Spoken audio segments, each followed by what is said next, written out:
పరిశుద్ధుడా, మహోన్నతుడా, సర్వాధికారి చేస్తున్నా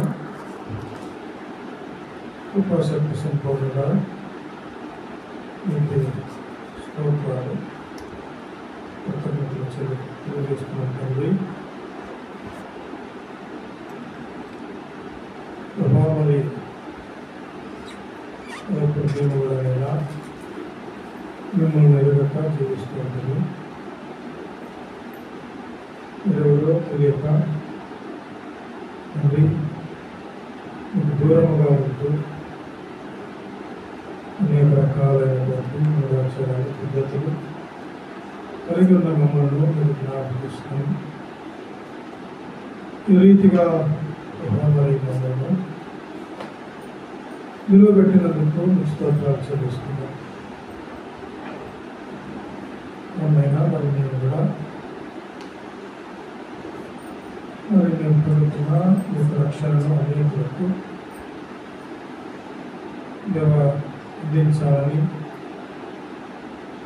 లేఖనాలు తెలియజేస్తున్న తండ్రి. అమ్మైనా మేము పొందుకున్న రక్షణను మమ్మల్ని మాత్రమే లభించకుండా అనేకులకు ఈ రక్షణను మరి అందించే విధంగా ప్రభా మీరు సహాయం చేయమని ప్రార్థిస్తున్నాను. నాకు 27వ తారీఖులో కూడా అనేక మంది పిల్లలు నాకు వస్తుండగా దేవా మీరు జ్ఞాపకం చేసుకోండి, మీరు చెప్పండి. ఎక్కడైనా మరి పిల్లలకు కావలసిన కొన్ని ఆత్మీయ సంగతులను జ్ఞాన సంగతులు తెలియజేస్తూ మీరే మాతో ఉండండి, సహాయం చేయండి, నడిపించండి. యేసుక్రీస్తు నామమున ప్రార్థించడి వేడుకుంటున్నాం తండ్రి. ఆమేన్.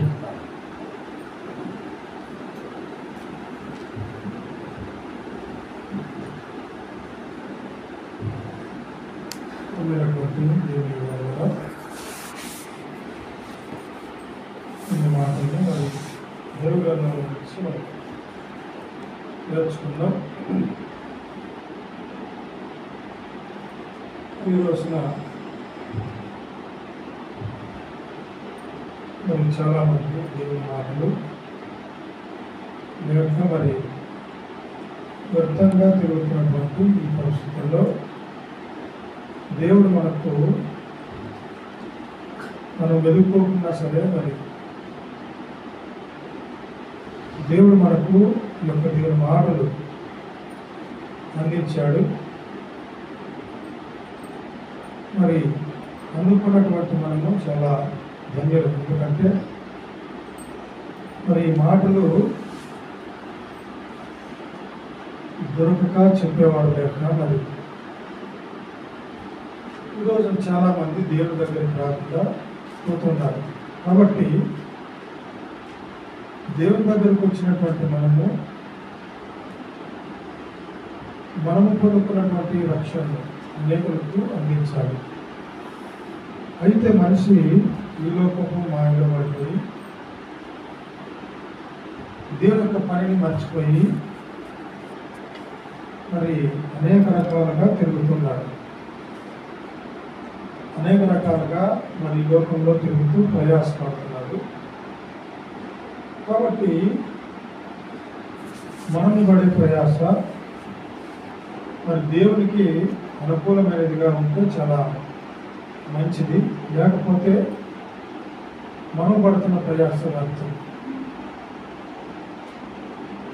అందుకే ప్రసంగి గ్రంథంలో 1వ అధ్యాయంలో ప్రసంగి గ్రంథంలో 1వ అధ్యాయంలో 12-13 వచనాల్లో ప్రసంగినైన నేను యెరూషలేమునందు ఇశ్రాయేలు మీద రాజునై ఉంటిని. ఆకాశము క్రింద జరుగునది అంతటిని జ్ఞానము చేత విచారించి గ్రహించుటకై నా మనస్సు నిలిపితిని.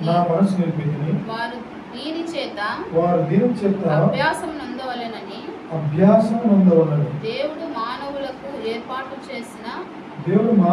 ఏర్పాటు చేసిన ప్రయాసము బహు కఠినమైనది. సూర్యుని క్రింద జరుగుచున్న క్రియలన్నింటినీ నేను చూచితిని. అవి అన్నీయు వ్యర్థములే. అవి ఒకడు గాలికై ప్రయాసపడినట్టున్నవి. మనం చూస్తే సూర్యుని క్రింద అంటే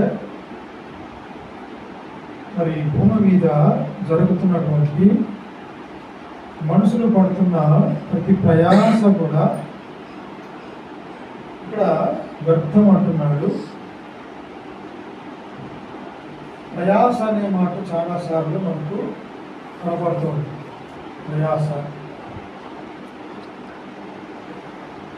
20 సార్లు పైగానే మరి ప్రయాస అనే మాట మనం గ్రంథంలో చూడవచ్చు.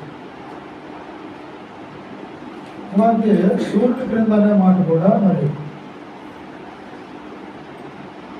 28-29 సార్లు మనకు ఈ గ్రంథంలో కనబడుతుంది.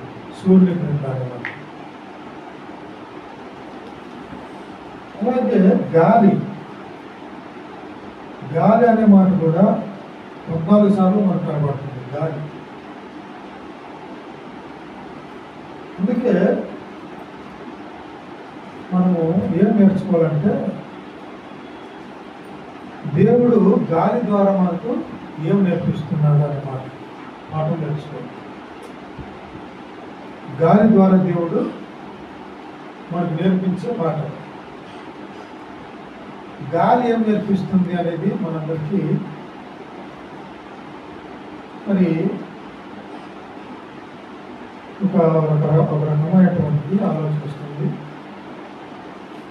గాలి ప్రయాస అనే ఉన్న చోటల్లా కూడా గాలికై ప్రయాసపడట అని ఉంటుంది. గాలికై ఇప్పుడు ప్రయాసపడినట్టుగా ఉంటుంది.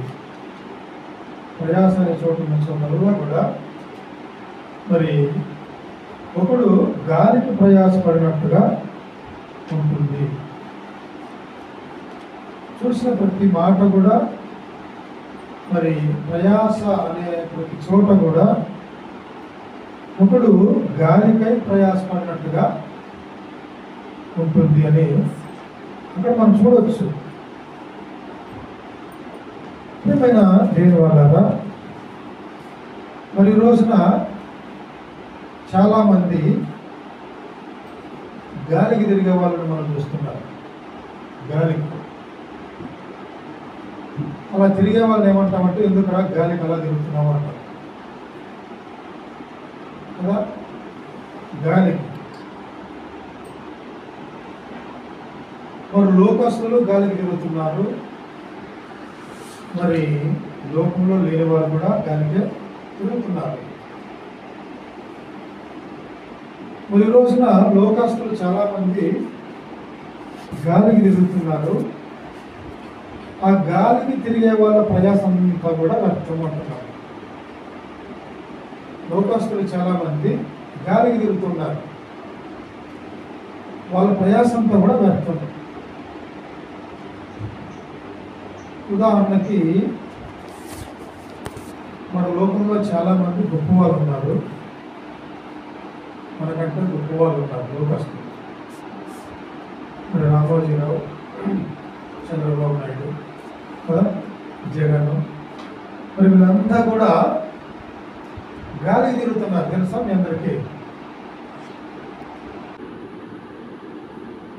దేనికి తిరుగుతున్నారు అంటే గాలికి తిరుగుతున్నారు. వ్యర్థంగా ప్రయాసపడుతున్నారు.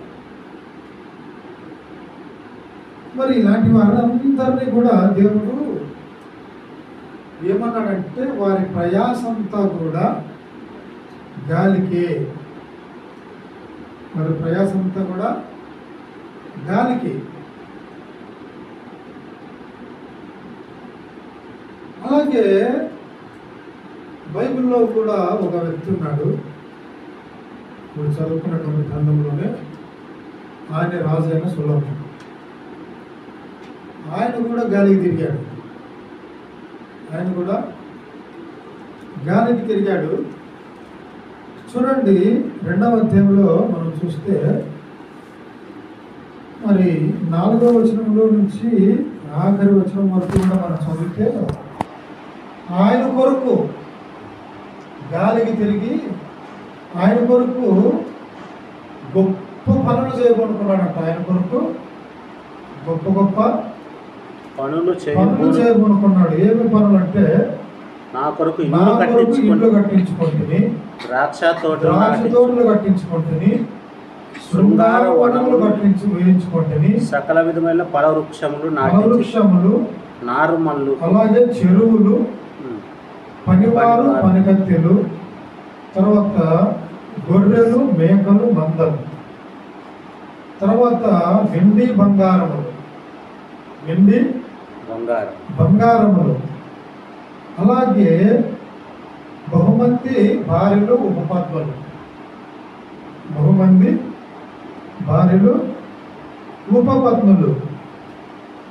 మరి ఇవన్నీ కూడా ఆయన సంపాదించుకున్నాడు.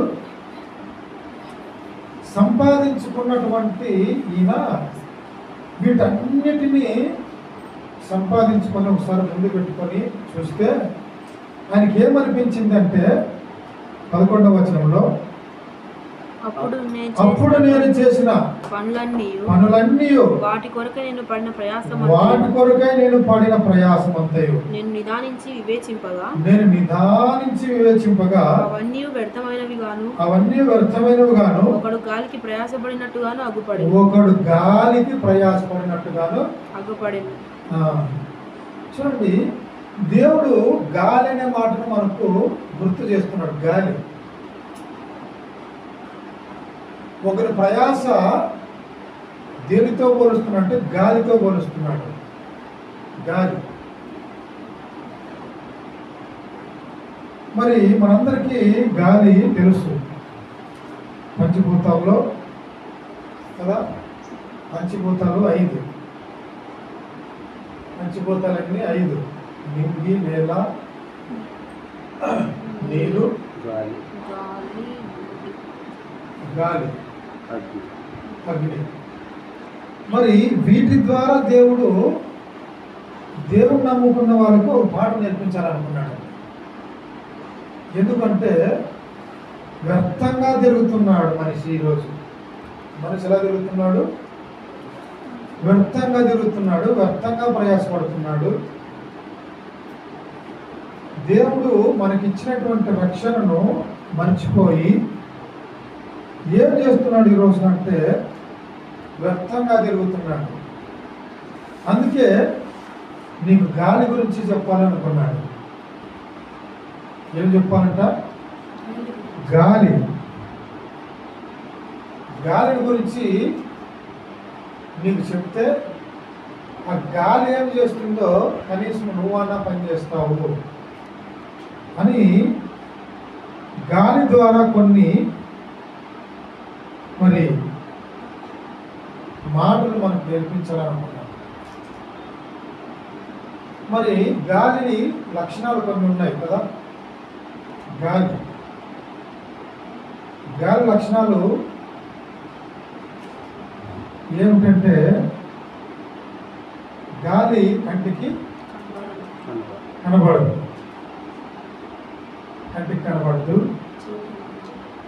చెవికి వినబడుతుంది. సరే, మరి గాలి కంటికి కనబడదు. మరి గాలి ఏం చేస్తుందంటే అనేకులకు ఉపయోగపడుతుంది. గాలి లేకపోతే బతుకుతారా? గాలి లేకుండా ఎవరు కూడా బ్రతకలేరు. మరి గాలి అనేది అనేకులకు ఉపయోగపడుతుంది. అసలు ఈ గాలి అనేది ఎలా పుడుతుంది అనేది కూడా ఆలోచన చేస్తే చాలా మందిని అడిగితే చెట్ల ద్వారా పుడుతుంది అంటారు. గాలి ఎలా పుడుతుంది? చెట్ల ద్వారా పుడుతుంది అంటారు. మరి దేవుడు బైబిల్ గ్రంథంలో ఏం రాయించాడంటే గాలి అనేది చెట్ల ద్వారా కాదు, మరి నేనే ఈ యొక్క గాలిని నేను పుట్టిస్తున్నాను అంటాడు. చూడండి హోషేయ గ్రంథంలో 13వ అధ్యాయం. మనము గాలిని చాలా తక్కువ అంచనా వేస్తూ ఉంటాం కదా. చూడండి హోషేయ గ్రంథము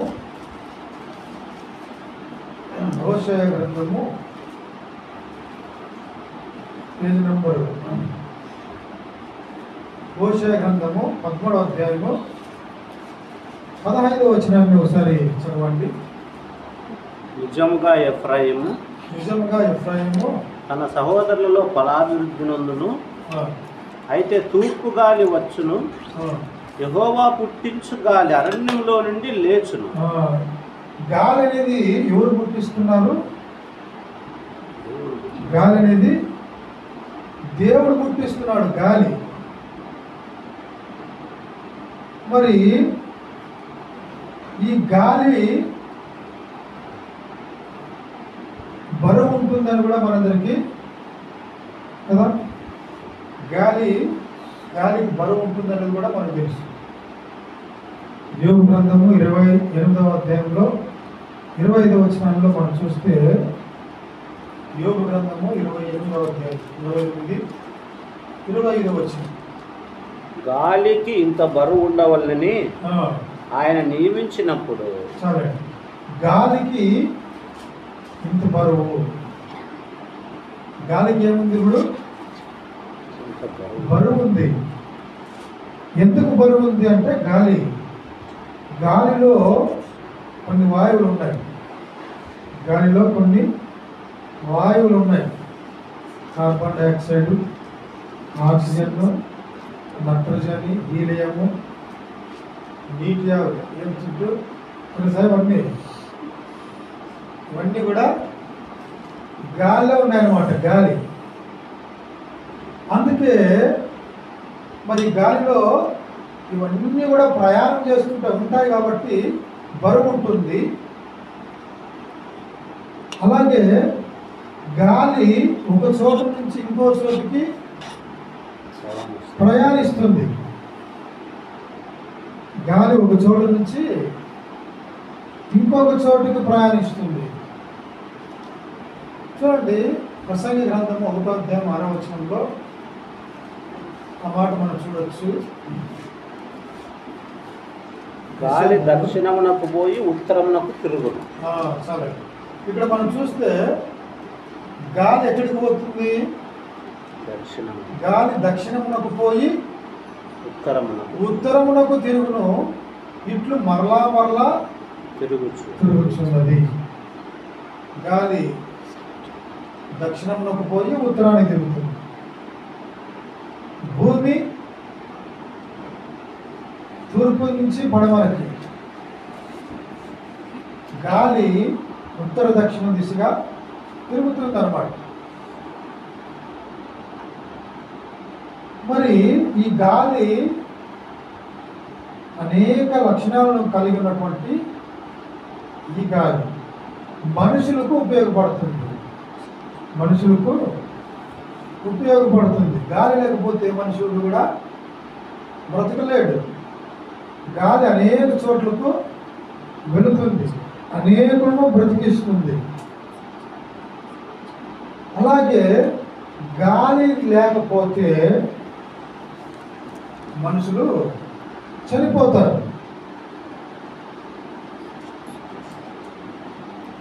కదా. గాలి లేకపోతే మనుషులు చనిపోతారు.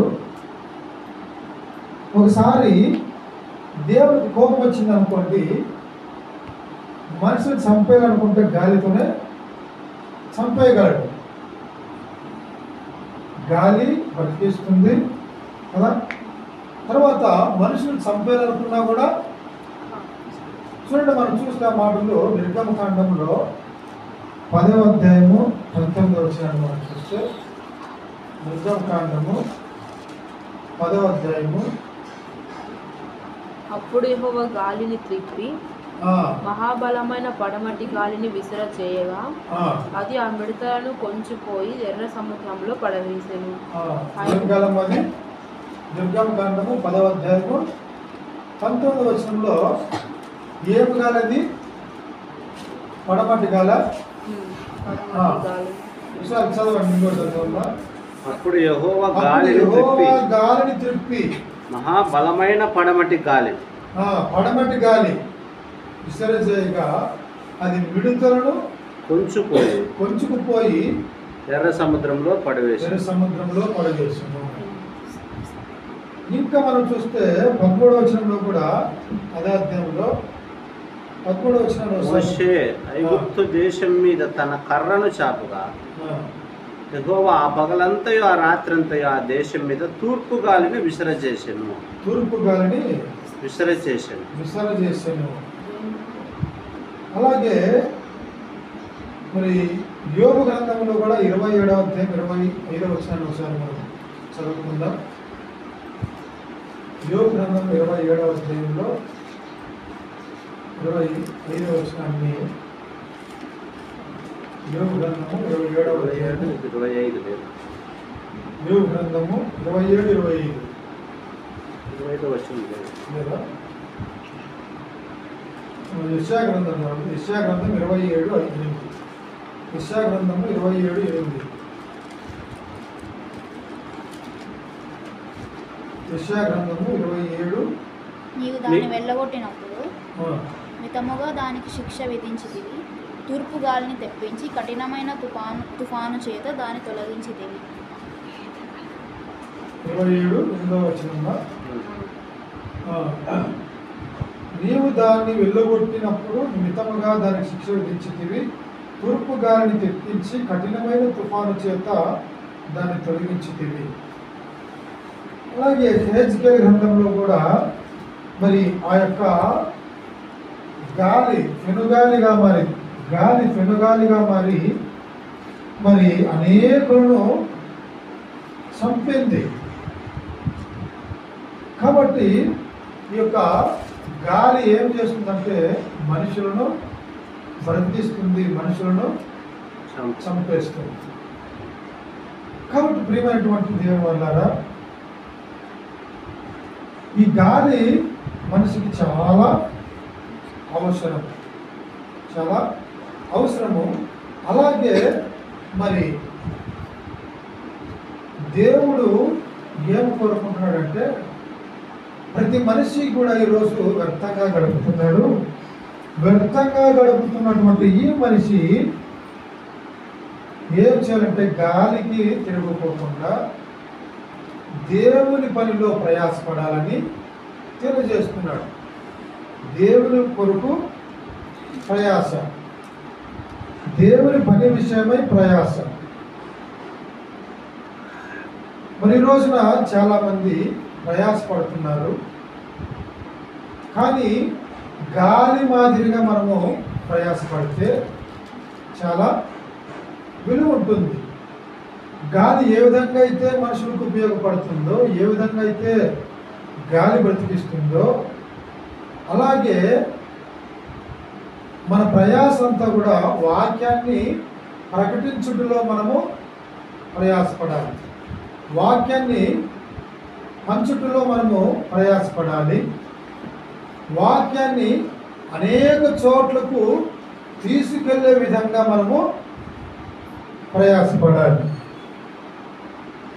కాబట్టి ప్రతి మనిషి కూడా మరి ప్రయాసపడుతున్నాడు, కానీ అర్థం లేకోకుండా ఈరోజు తిరుగుతూ ఉన్నాడు.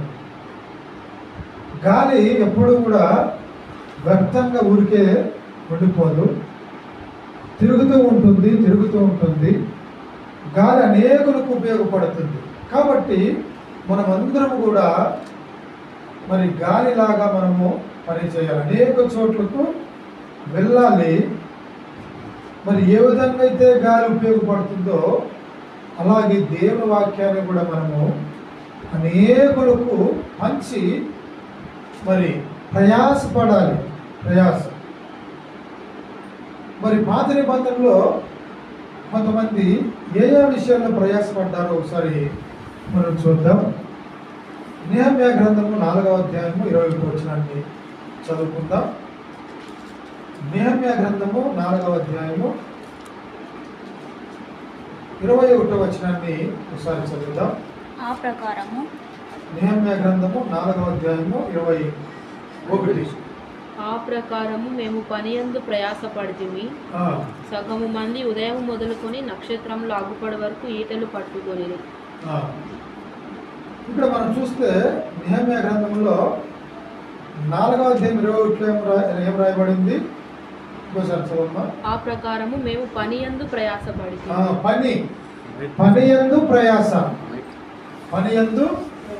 ప్రయాసపడుతూ ఉన్నారు. పని, దేవుని పని అంటే మందిరము కట్టే విషయంలో ప్రయాస.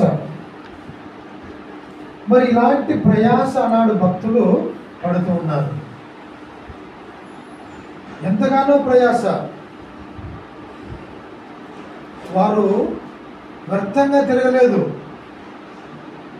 అలాగే దినవృత్తాంతాల మొదటి గ్రంథంలో కూడా 29వ అధ్యాయం ఒకసారి మనం చూస్తే అక్కడ కూడా ప్రయాసపడుతున్నట్టుగా మనం చూడవచ్చు. వాళ్ళ ప్రయాస వ్యర్థం కాలేదు ఎప్పుడు కూడా. దినవృత్తాంతాల మొదటి గ్రంథము 29వ అధ్యాయము 1-2 వచనాలు చదువుకుందాం. తరువాత రాజైన దావీదు సర్వ సమాజంతో ఇలాగ సెలవిచ్చెను. దేవుడు కోరుకొనిన నా కుమారుడైన సొలొమోను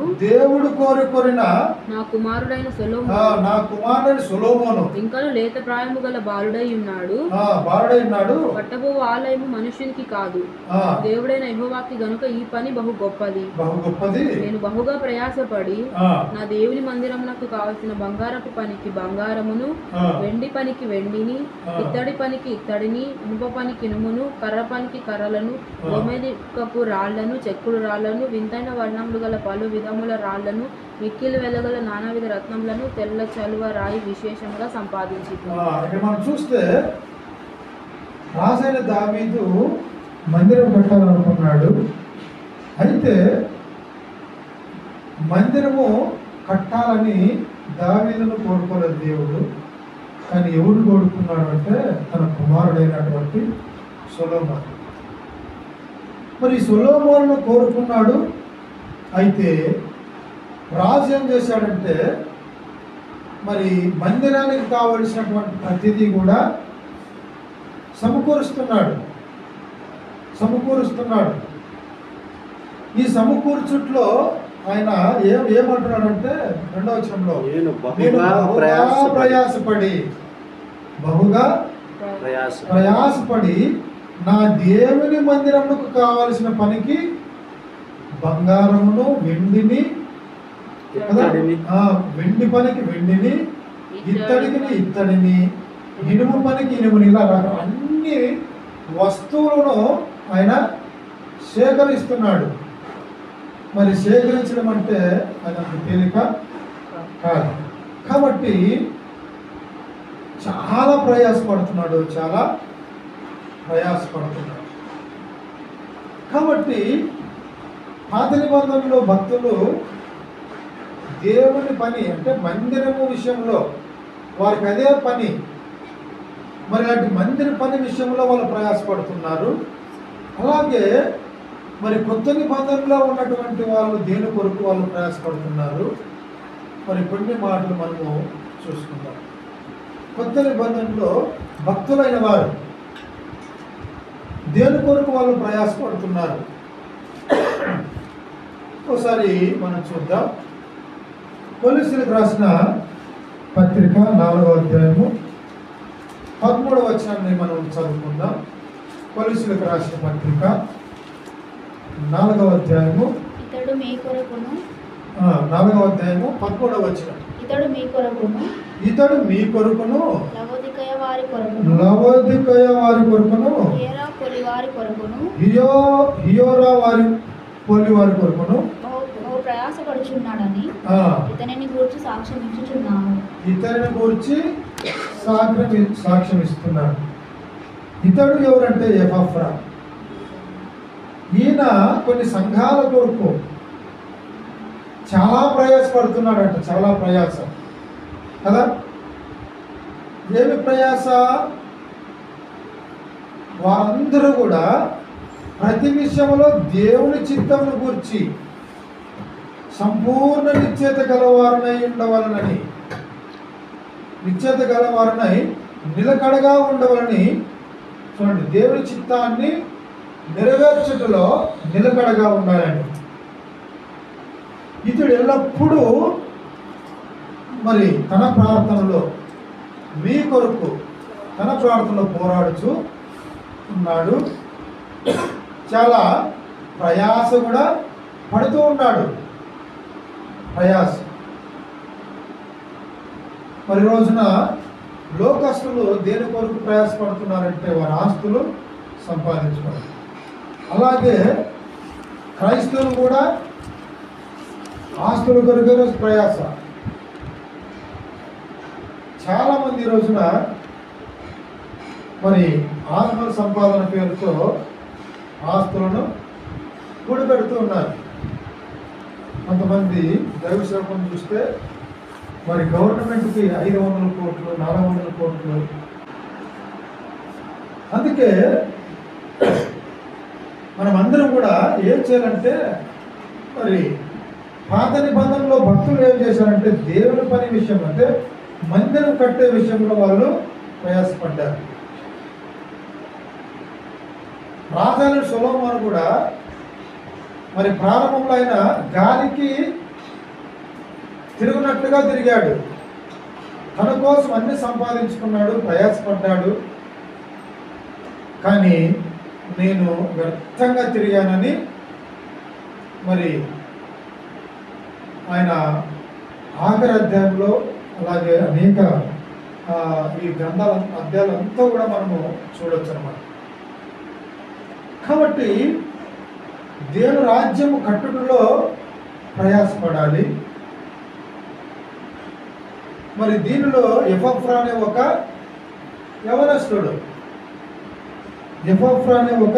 యవనస్తుడు చాలా ప్రయాసపడుతూ ఉన్నాడు, ప్రయాసం. కాబట్టి దేవుని రాజ్యము కట్టుటలో మనం ప్రయాస. అలాగే తిమోతికి రాసినటువంటి 2వ పత్రికలో కూడా మరి ఇతను కూడా దేని కొరకు ప్రయాసపడుతున్నాడు. ఒకసారి కొన్ని మాటలు మనం చూద్దాం. తిమోతికి రాసిన 2వ పత్రిక,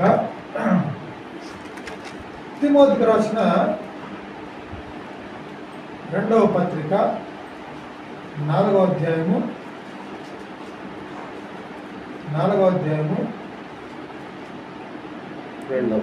వచనం చదువుకుందాం. వాక్యమును ప్రకటించుము, సమయమందును అసమయమందును ప్రయాసపడుము.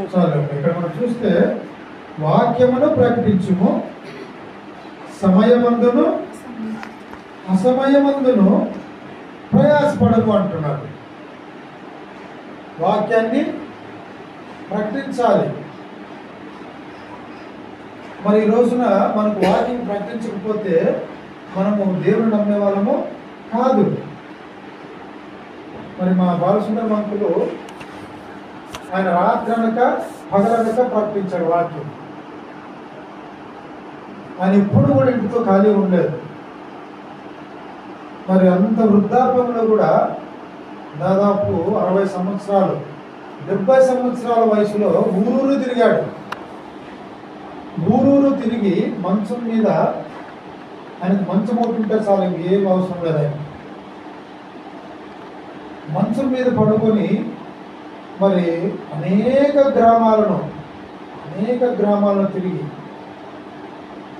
ఆయన బాధ పల్లెటూరులో ఉన్న వాళ్ళు రక్షణ పొందాలి అనేది ఆయనకి చాలా ఇష్టం అనమాట. ఆయన టౌన్లో ఎక్కడ కూడా ఆయన వాక్యం చెప్పుడు, పరిచయానికి వెళ్ళాడు. ఆయన దృష్టి అంతా కూడా, ఆయన గురంతా కూడా పల్లెల్లో ఉన్న వాళ్ళు బాగుపడాలి. పల్లెల్లో ఉన్న వాళ్ళు కనుక బాగుపడకపోతే మనకు దిక్కు లేదు. అందుకే మరి యేసుక్రీస్తుని గురించినటువంటి మాటలు ఎలాగైనా చెప్పాలని చెప్పేసి ఆయన మరి అనేక గ్రామాలు తిరిగాడు. తిరిగి 40 సంఘాలైనా స్థాపించగలిగాడు. అనేక గ్రామాలు. కాబట్టి మరి తిమోతిని కూడా హెచ్చరిక చేస్తున్నాడు పౌలు. తిమోతి, నువ్వు సుఖంగా ఉండొద్దు, నువ్వు సుఖంగా ఉండడానికి వీల్లేదు, నువ్వు వెళ్ళిపో, వాక్యాన్ని ప్రకటించు. అది సమయమందును అసమయమందును, దానికి టైం అంటూ లేదు. కాబట్టి నువ్వెప్పుడు కూడా వాక్యంలో ప్రకటించేవాడుగానే ఉండాలి. వాక్యాన్ని ప్రకటించు. మరి ఈరోజు వాక్యాన్ని దాదాపు ఎవరు కూడా పట్టించే వాళ్ళు లేరు. ఈరోజు ఎక్కడ చూసిన సభలు మనం చూస్తే వాక్యం తప్ప అన్నీ ఉంటాయి కదా. వాక్యం తప్ప అన్నీ ఉంటాయి. వాక్యము ప్రార్థన ఉండదు, ఇక అన్నీ ఉంటాయి. అద్భుతాలు, స్వస్థతలు, భోజనాలు. కానీ నెహెమ్యా వాక్యాన్ని ప్రకటిస్తూ ఉంటే అక్కడ ఉన్నటువంటి జనాలు ఏడ్చినారంట. అక్కడ ఉన్నటువంటి ప్రజలు ఏడ్చారు. ఎప్పుడు ఏడుపు వస్తుందంటే వాక్యం మన హృదయంలో దూరినప్పుడు. చూడండి ఒకసారి మనం చూస్తే నెహెమ్యా గ్రంథంలో మరి వాక్యాన్ని వాళ్ళకి చెబుతున్నప్పుడు దుఃఖం వచ్చింది, ఏడ్చారు. వాళ్ళు మాకు ఈ టైంలోనే వాక్యం చెప్పలేదు, మాకు ఈ టైం అయితేనే నువ్వు వాక్యం వింటామని చెప్పలేదు. చూడండి నెహెమ్యా గ్రంథం 8వ అధ్యాయంలో అక్కడ కొన్ని మాటలు 3వ వచనం నుంచి మనం చూస్తే చదవండి ఎవరైనా. నెహెమ్యా గ్రంథము 8వ అధ్యాయం 3, 4 వచనాలు.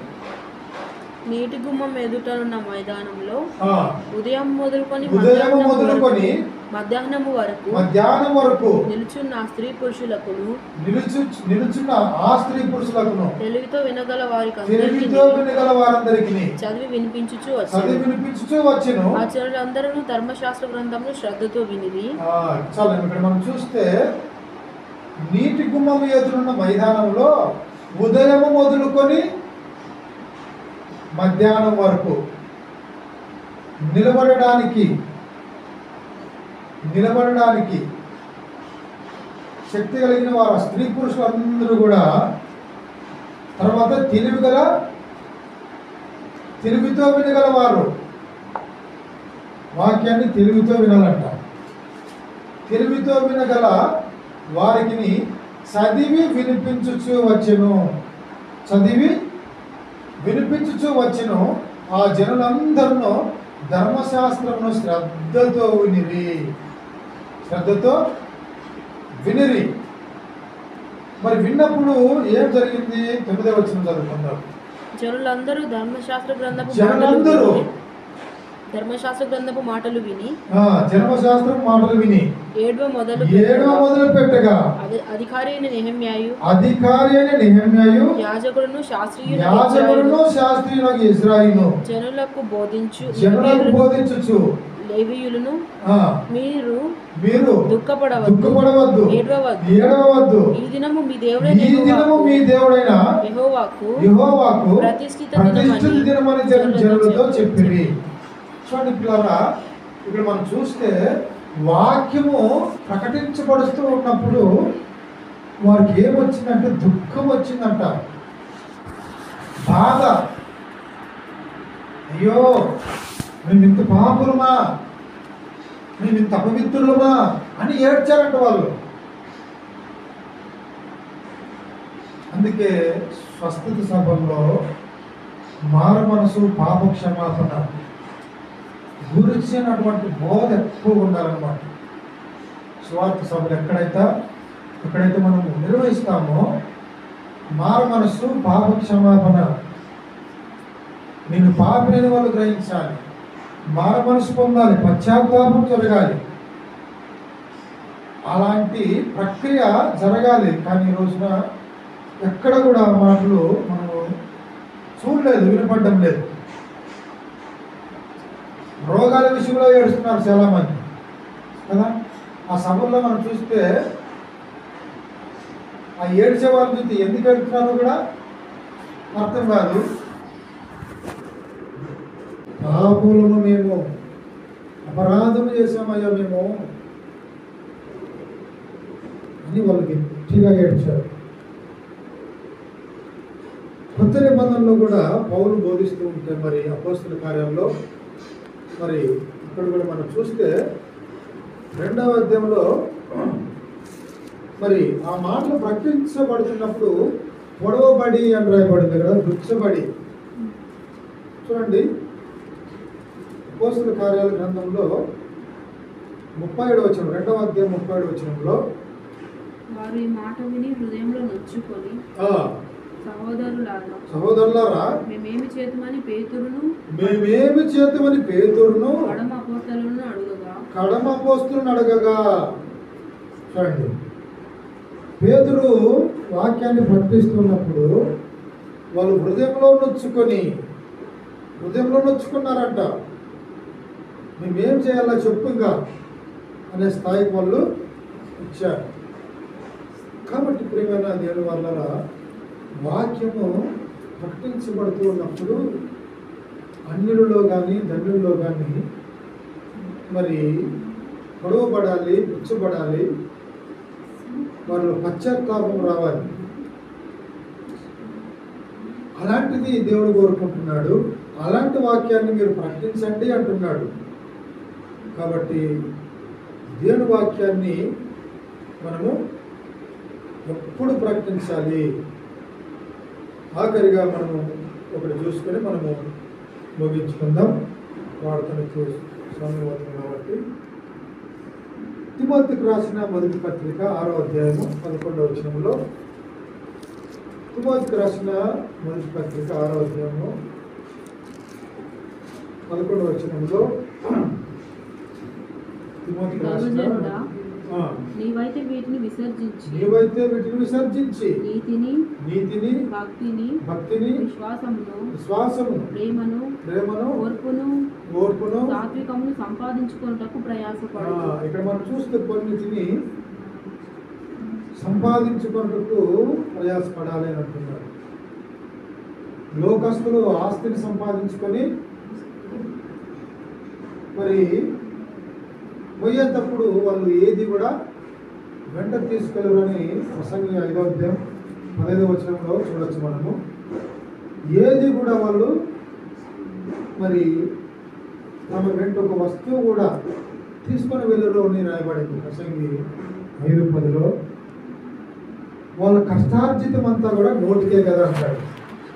వాళ్ళ కష్టార్జితం అంతా, వాళ్ళ సంపాదన అంతా కూడా నోటికే. మరి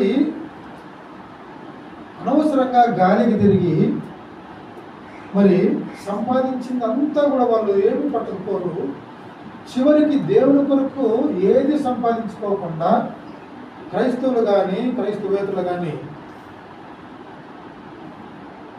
మరి దేవుని తెలుసుకోకుండా ఈ లోకమందు చనిపోతే హబక్కు గ్రంథము 2వ అధ్యాయం 13వ వచనంలో మరి ఎక్కడికి వెళతారు అనేది ఒకసారి మనం చూస్తే హబక్కు గ్రంథంలో 2వ అధ్యాయము 13వ వచనంలో జనములు ప్రయాసపడుదురు గాని అగ్నిపాలవుదురు. చాలండి. జనములు ప్రయాసపడుదురు కానీ, జనాలంటే ఎవరు? లోకస్తులు అందరూ కూడా వాళ్ళు ప్రయాసపడుతున్నారు కానీ అగ్ని పాలవుదురు చివరికి. కానీ క్రైస్తవుడు ప్రయాసపడితే వాడు పరలోకం. అందుకే కొరింథీయులకు రాసిన మొదటి పత్రిక 15:58లో మరి ప్రభునందు ప్రయాస వ్యర్థము కాదంట. ప్రభునందు ప్రయాస ఎప్పటికీ కూడా అది వ్యర్థము కాదని ఎరిగి అని రాయబడింది. కాబట్టి ఈ లోకంలో ప్రయాసపడే వాళ్ళందరూ కూడా మరి గాలికి తిరిగినట్టుగా తిరుగుతున్నారు. కానీ గాలి మాత్రము అనేకులకు ఉపయోగపడుతుంది, అనేకులను రక్షిస్తుంది, అనేకులను బ్రతికిస్తుంది. మరి గాలి ఒక చోటనే వండుకోకుండా అనేక చోట్లకు ప్రయాణం చేస్తుంది. ప్రయాణం చేస్తుందంటే మనం కూడా మన యొక్క వాక్యాన్ని అనేక చోట్లకు మనం ఏం చేయాలంటే తీసుకెళ్ళాలి. అలా తీసుకోకుండా మన దగ్గరే పెట్టుకున్నాం అనుకో మనకు ప్రతిఫలము లేదు. కాబట్టి మనము తయారు చేసిన మందును అనేకులకు ఉపయోగపడాలంటే అనేకుల కొరకు పంపించాలి. పంపించినప్పుడే మన మందు యొక్క ప్రత్యేకత, మన మందు యొక్క క్వాలిటీ అనేది తెలిసిపోతుంది. కాబట్టి లోకస్తులు గాలికి ప్రయాసపడుతున్నారు, వాళ్ళ ప్రయాసంతా కూడా వ్యర్థమైపోతుంది. దేవుని నమ్ముకున్న వారు మరి గాలికి ప్రయాసపడుతున్నారు, అయితే వారి ప్రయాస ఎప్పుడు కూడా వ్యర్థము కాదని ఎరిగి మనమందరం కూడా మరి మన ప్రయాసలు స్థిరులను కదలని వారు. పాత నిబంధనలో దేవుని మందిరం విషయంలో ప్రయాసపడ్డారు, కొత్త నిబంధనలో వాక్యాన్ని ప్రకటించడంలో ప్రయాస, దేవుని రాజ్యాన్ని కట్టుటలో ప్రయాస, దేవుని లక్షణాలను కలిగి ఉండటంలో, అనేకులకు నేర్పించటంలో ప్రయాస. కాబట్టి మనం అందరం కూడా మరి అలాంటి లక్షణాలు కలిగి, అలాంటి విధానాలను కలిగి మరి ముందుకు సాగిపోవాలని మరి మధ్యాహ్న సమయంలో దేవుడు మనందరికీ కూడా మరి హెచ్చరిక చేస్తున్నాడు. కాబట్టి ఈ యొక్క హెచ్చరికను మనం పొందుకొని దేవుడు చెప్పినట్టుగా మనం అందరము ముందుకు సాగిపోవాలని, అటు కృప దేవుడు మనందరికీ అనుగ్రహించాలని మనము ప్రార్థన చేసుకుందాం.